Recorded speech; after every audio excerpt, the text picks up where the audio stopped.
Bonsoir à tous, bienvenue sur Monaco Info pour une nouvelle édition. Voici les titres de ce jeudi 14 décembre.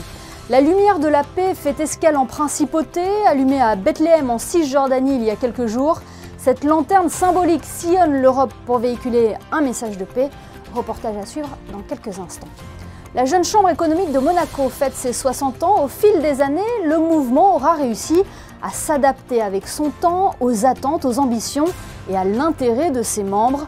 Marie-Gisèle Fringant-Pedroso, présidente 2023 de la JCE, sera notre invitée ce soir. Nous reviendrons également sur cette opération qui a lieu chaque année à l'approche des fêtes de fin d'année, la vente aux enchères des sapins de Noël au profit d'Action Innocence. L'esprit de Noël également au rendez-vous chez les commerçants de la Condamine à l'occasion du Monaco Christmas Rendez-vous. Et puis nous recevrons Florence Askenazi, la psychiatre était ce soir l'une des invitées des rencontres philosophiques de Monaco lors d'une conférence qui avait pour thème « Avoir une voix ». Nous en parlerons avec elle dans ce journal.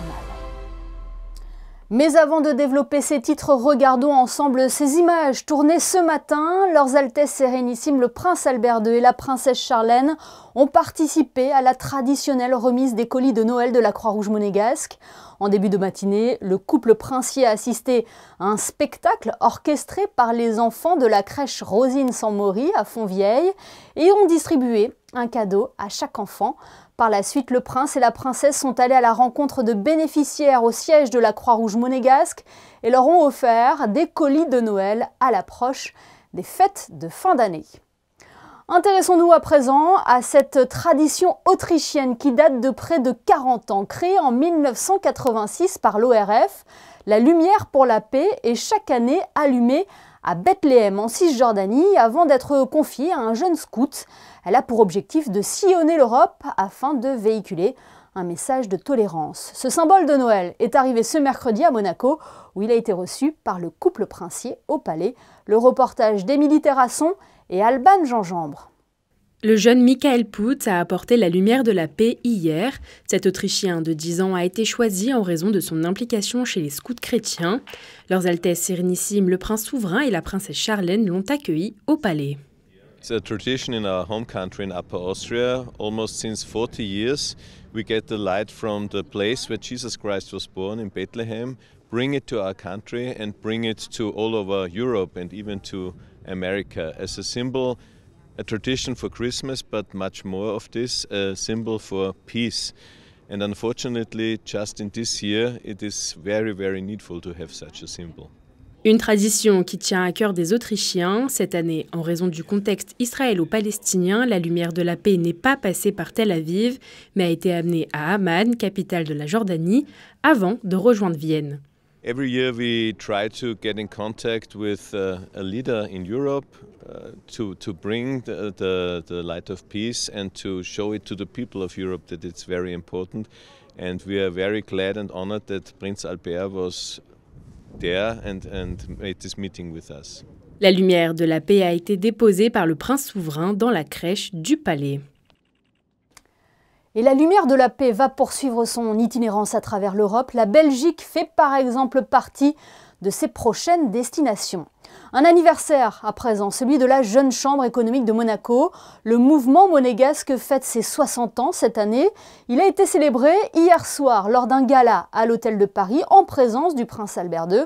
Pour revenir sur cet anniversaire, la présidente 2023 de la JCE Monaco est avec nous ce soir. Bonsoir Marie-Gisèle Fringant-Pedroso.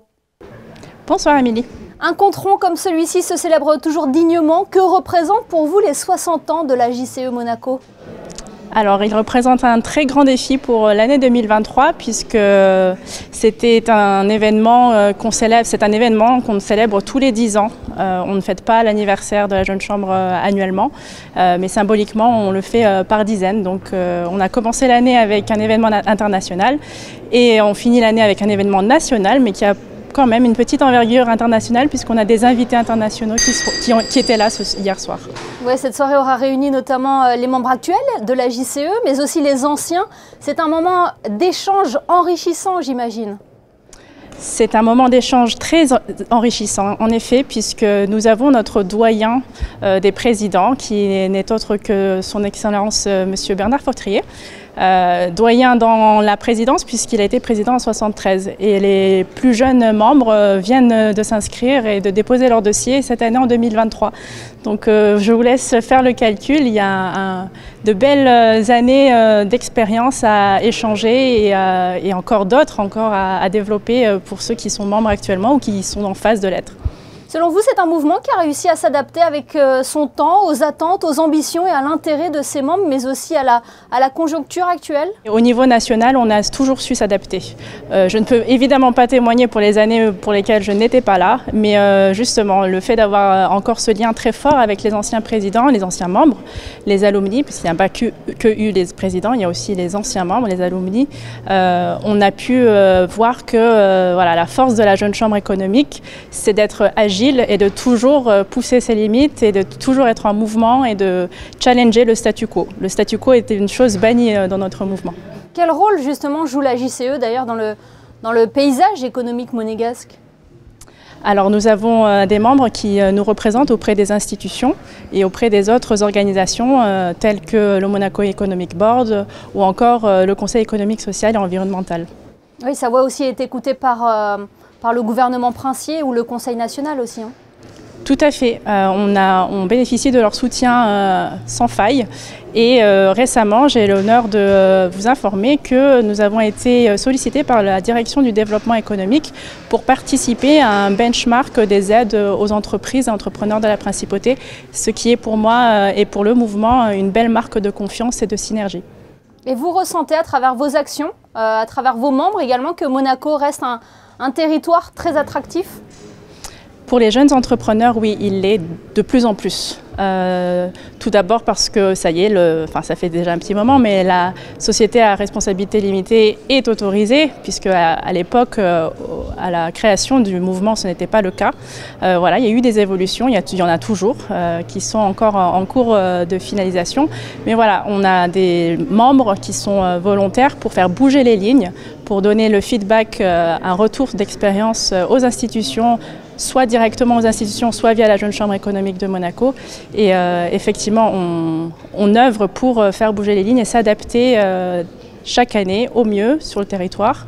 Et le territoire est toujours aussi attractif puisqu'on a beaucoup de personnalités qui arrivent et de nationalités différentes. Pas forcément des enfants du pays, mais aussi des communes limitrophes ou des pays étrangers. Alors la passation des présidents de la JCE Monaco a eu lieu lors de cette soirée de gala des 60 ans de la JCE. Quel bilan tirez-vous de votre année écoulée? Alors le bilan pour moi est très international évidemment, mais pour les équipes il a été vraiment de challenger à la fois les membres, les nouveaux membres, puisqu'on est quelque part à la fin d'un cycle qui a été entamé lors de la présidence de Marion Solaire pendant le Covid et continue avec Mélanie Dupuis et que j'ai finalisé cette année, notamment avec le développement personnel, les événements de networking ou encore les sessions de mentorat qui ont connu un grand succès et bien évidemment le programme Innov Inside qui était l'événement d'intrapreneuriat à laquelle la Monte Carlo Société des Bains de Mer a participé avec une de ses équipes. Vous quittez une présidence, mais vous avez désormais un nouveau rôle au sein de la JCI maintenant. Alors au sein de la Jeune Chambre économique de Monaco, je serai passe-présidente, donc immédiate passe-présidente. Toujours là pour soutenir l'équipe 2024 qui sera présidée par Clément Maréchal. Mais grâce au soutien de mon conseil d'administration, donc des membres de la Jeune Chambre cette année, j'ai eu la chance d'être élue trésorière au niveau européen pour l'année prochaine, pour 2024. Une année qui se termine bien donc à la présidence de la JCE. Merci infiniment Marie-Gisèle Fringant-Pedroso d'avoir été notre invitée ce soir. Merci Émilie. Économie toujours, l'INSEE vient de publier le 3e bulletin trimestriel de l'économie monégasque. Les données révélées concernent le commerce extérieur, l'emploi du secteur privé ou encore le tourisme. On y apprend par exemple que le chiffre d'affaires monégasque dépasse les 15 milliards d'euros. Cet indicateur conserve ainsi une croissance soutenue de 9,1%. Les activités scientifiques et techniques, services administratifs et de soutien contribuent principalement à ce résultat. Le 3e bulletin trimestriel de l'économie monégasque est disponible sur le site officiel de l'INSEE. C'est une tradition. Chaque année, Action Innocence Monaco organise une vente aux enchères de sapins, décorés par de grandes maisons de couture, de joaillerie ou d'artisanat. Cet événement est l'occasion, une nouvelle fois, de sensibiliser la population et plus spécialement les plus jeunes aux dangers d'Internet. Le reportage de Christine Datomel sur des images de Thomas Deus. Une vente aux enchères de sapins de Noël qui a toujours un fort succès à Monaco à quelques jours de célébrer le 25 décembre. Les 22 sapins d'Action Innocence brillaient de mille feux hier soir au cœur de l'hôtel de Paris. Un écrin à la hauteur de la cause car, rappelons-le, les profits issus de ces enchères sont reversés à l'association qui lutte au quotidien pour préserver la dignité et l'intégrité des enfants sur Internet. Cet argent, il sert d'abord à faire des préventions au sein des classes. On fait aussi des conférences. On suit les enfants actuellement qui sont victimes de harcèlement au sein de la principauté. Je dirais que cet argent sert à énormément de choses. De plus en plus, alors ça dépend des années, c'est plus des tranches d'âge 10, 14 ans. Et là, on s'aperçoit que cette année, on a énormément de cas plutôt lycée. Des fonds récoltés qui permettront à l'association de continuer à informer et sensibiliser les enfants, les parents et le public des dangers liés à Internet, mais surtout à lutter contre ce nouveau fléau du harcèlement qui peut faire des dégâts épouvantables chez les enfants. Signé par des entreprises comme Cartier, l'Hôtel Hermitage ou encore le fleuriste Stanislas Ducreux, cette vente de sapins aura permis cette année de récolter près de 150 000 €. Toujours dans l'esprit de Noël, le quartier de la Condamine était en fête aujourd'hui à l'occasion de l'opération Monaco Christmas Rendez-vous. Les commerçants proposaient chacun dans leur établissement une petite animation, parfois accompagnée de réductions. Christine Datomel et Lionel Bernardi vous en disent plus. Une expérience inédite et festive attendait les clients des commerces de la Condamine ce jeudi. L'objectif, les remercier pour leur fidélité, célébrer avec eux ces fêtes de fin d'année et dynamiser le quartier. Nous avons voulu, en tant que commerçants, remercier, redynamiser un petit peu le quartier de la Condamine en proposant chacun dans son établissement une petite animation. Alors ça peut être un atelier éco-responsable, par exemple chez Organza, ça peut être 20% de remise sur un menu chez Ici Salade, ça peut être un panettone offert, un panettone bio offert par où pour 20 € d'achat.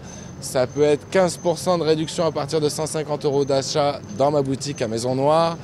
Enfin, il y a énormément de propositions. La Condamine, un quartier dynamique et en pleine croissance qui a vu ces dernières années de nouveaux commerces s'implanter, comme le dernier né, la boutique Nicolas. Nous, il faut savoir que déjà c'est un magasin qui a ouvert assez récemment. On a ouvert depuis début août ici dans le quartier de la Condamine. C'était une volonté de Nicolas. On avait déjà un magasin au Moulin en haut. C'était une volonté de se rapprocher de ce quartier plus traditionnel et populaire qui est le quartier de la Condamine, de Fontvieille et du port aux alentours. Donc l'idée, c'est aussi de participer à la dynamisation du quartier avec cette nouvelle enseigne. Chez Nicolas, on a juste décidé d'offrir une dégustation toute la journée pour les clients. Donc on a sélectionné un champagne qui est le champagne Dutz Brut classique et donc qui va être en dégustation pour tous les clients qui viennent au magasin ou même tous les passants dans la rue qui ont envie de venir faire déguster cette cuvée de champagne. Dégustation, remise, atelier ou encore happy hour avec DJ dans vos boutiques attitrées. Au total, ce ne sont pas moins de 45 enseignes qui ont joué le jeu pour ce Christmas Rendez-vous à la Condamine et la clientèle a répondu présente. Une expérience inédite qui pourrait être renouvelée dans les mois à venir, comme à la Saint-Valentin par exemple, pour pourquoi pas un Love Rendez-vous. En basket, la Roca Team se déplace vendredi en Turquie pour affronter le Fenerbahçe en Euroleague.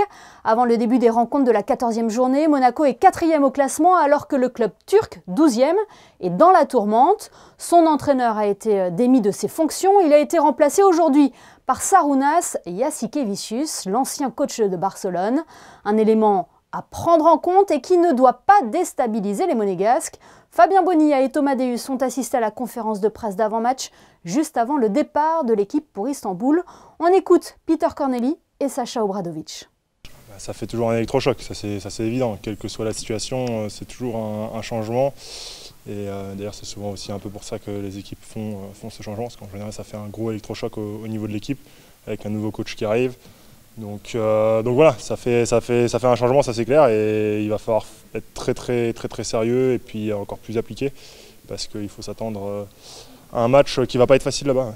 We do have a good moment, unfortunately, for us, even with this good moment, not counting on one of our best players, it's a big minus. It's a big, handicap, I would say. It's a big question also when we're gonna have, Jordan Lloyd. On le sait, hein, Fener, c'est toujours un peu le feu là-bas. On a fait quelques matchs ces derniers temps dans des ambiances un peu chaudes, donc bon, j'ai envie de dire que voilà, on devrait être rodé, j'espère. Et voilà, et comme je l'ai dit, de toute façon après il faut jouer notre basket et puis c'est tout. Fenerbahçe Istanbul, c'est ce vendredi à 18h45. Dernier rendez-vous de l'année pour les rencontres philosophiques de Monaco. Après le rêve, la dispute ou encore l'espoir, c'est la voix qui était à l'honneur ce jeudi soir lors d'une conférence proposée au théâtre Princesse Grace. Plusieurs intervenants étaient sur scène, notamment la psychiatre Florence Askenazi. Cette dernière est notre invitée ce soir sur Monaco Info pour développer le thème choisi par les rencontres philo. Bonsoir. Bonsoir. Avoir une voix, c'est le titre de cette conférence qui a été proposée ce soir au théâtre Princesse Grace. Comment avez-vous abordé ce thème de votre point de vue? Alors je vais aborder ce thème à partir de la naissance jusqu'à la fin de l'adolescence et de l'importance de la voix et de sa sensorialité dans le développement de l'enfant et du bébé. Et quelle est la valeur de la voix? Elle exprime, elle explique, elle informe, mais elle peut être aussi à l'origine de nombreux sentiments. Oui, la voix porte les sentiments, porte les émotions, et l'enfant tout petit va être dans un bain sensoriel grâce à ses parents, grâce à sa mère, grâce à tous ses partenaires qui vont l'aider à constituer et à mettre en place les assises de ses émotions et de ses sentiments. Oui, elle transmet énormément de choses. Elle transmet beaucoup de choses, mais elle transmet d'abord les émotions et depuis les émotions, notre activité motrice, notre activité de pensée ensuite, et notre activité à aimer ou à détester, à être dans le monde. On peut lire clair aussi dans notre voix, hein, suivant le ton qu'on utilise. On peut lire clair lorsqu'on est capable de clairvoyance, mais ce que nous savons, nous, en neurosciences, c'est qu'avec des capteurs qui permettent d'analyser la voix se module en fonction des émotions. Votre voix, le timbre, la sonorité, la prosodie sera différente selon que vous avez peur, selon que vous vous sentez traumatisé, selon que vous êtes heureux, que vous êtes triste, que vous êtes en colère. Et donc tous ces capteurs vont nous permettre, par exemple, à nous scientifiques, de mieux connaître les émotions d'une personne et surtout d'un enfant, un enfant qui n'a pas encore de langage. Grâce aux capteurs de la voix, nous allons pouvoir mieux connaître ses émotions. Et comment faire comprendre aux enfants, aux adolescents, que cette voix a une valeur? Alors je pense qu'avant les enfants et les adolescents, il faut le faire comprendre à leurs parents. Parce que, comme je vous le disais tout à l'heure, la possibilité de se retrouver dans ce bain sonore, émotionnel, va permettre le développement, va l'aider, en fait les assises. Donc ça, c'est la première chose. Et pour les enfants et les adolescents, par la suite, eh bien, c'est toute la culture qui va agir, toute la capacité à écouter de la musique, à écouter des voix, à être curieux de tout ce qu'elle porte. Avoir une voix pour l'utiliser aussi pour mettre des mots également sur des traumatismes. Vous avez reçu les premières victimes de l'attentat de la promenade des Anglais en 2016. Hein. Alors je reçois beaucoup d'enfants ayant subi des traumatismes et notamment des traumatismes aigus. Et ce que nous savons, c'est que dans les psychotraumas de l'enfant, la voix peut s'atténuer jusqu'à disparaître. C'est-à-dire que le sujet qui a été victime d'un traumatisme où il a pu rencontrer la mort peut éteindre sa voix pendant un temps suffisamment long, comme s'il s'empêchait de dire ou de raconter ce qu'il avait vécu et entrer dans le silence. Ça, c'est très connu, c'est connu à la fois de la clinique, de la psychanalyse, et puis c'est connu aussi, bien sûr, des neurosciences progressivement, où on sait que certaines parties du cerveau s'éteignent et ne permettent plus d'utiliser sa voix comme on l'utilisait habituellement lorsqu'on a subi un traumatisme très aigu. Et ici, la voix est la pièce maîtresse de l'échange, on dira. La voix est la première pièce de nos échanges, puisque dès le fœtus, à l'âge de 5 mois et demi, il reconnaît déjà la voix de sa mère. Eh bien, merci beaucoup Florence Askenazi d'avoir été avec nous ce soir sur Monaco Info. On le rappelle, vous interveniez lors d'une conférence organisée par les rencontres philosophiques de Monaco qui avait pour thème « Avoir une voix ». Merci. Merci, au revoir. Dans le reste de l'actualité en bref, la direction de la communication avec la collaboration de la direction du tourisme et des congrès a réuni ce jeudi matin les communicants de la principauté pour échanger et participer ensemble à un message commun pour faire rayonner la destination Monaco. Le monde de la culture, du sport ou encore de l'hôtellerie-restauration était présent pour ce moment au Consensiae, le dernier de l'année. Pendant 3 jours, la boutique de prêt-à-porter Elisab propose en magasin sa dernière collection de robes de mariée, habituellement sur commande. Ces 3 jours ont pour objectif de montrer toutes les pièces en même temps, mais aussi de faire découvrir l'univers de la marque. Un reportage d'Émilie Terrasson et Olivier Bonello. Une quinzaine de robes de mariée de la collection automne-hiver Elisab est présentée en exclusivité pendant 3 jours en principauté. Un moyen pour les intéressés de pouvoir les contempler et les essayer.